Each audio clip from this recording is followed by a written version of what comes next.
ഇതെൻ്റെ അമ്മയ്ക്കാ. എൻ്റെ അമ്മയ്ക്കൊരു പ്രത്യേകതയുണ്ട്. ഞാൻ മനസ്സിൽ കാണുമ്പോൾ എൻ്റെ അമ്മ അത് മാനത്ത് കാണും. ശരിക്കും.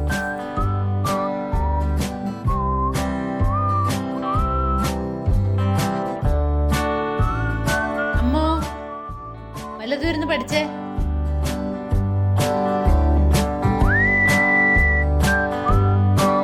അമ്മോ, ആ കഴിച്ച പാത്രം കൂടി എടുത്തോ.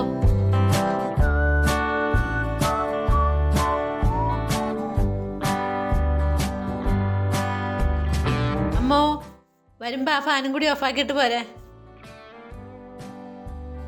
അമ്മോ, ആ ഗ്ലാസും കൂടി എടുത്തോണ്ട് പോരെ. അമ്മോ, നിന്റെ ഡ്രസ്സും കൂടി കഴുകിയിട്.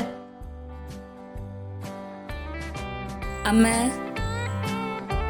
എന്താ ഇത്ര സ്നേഹം? ബർത്ത്ഡേ ഗിഫ്റ്റ് തരാനാണോ? ഇതെങ്ങനെ സാധിക്കണം?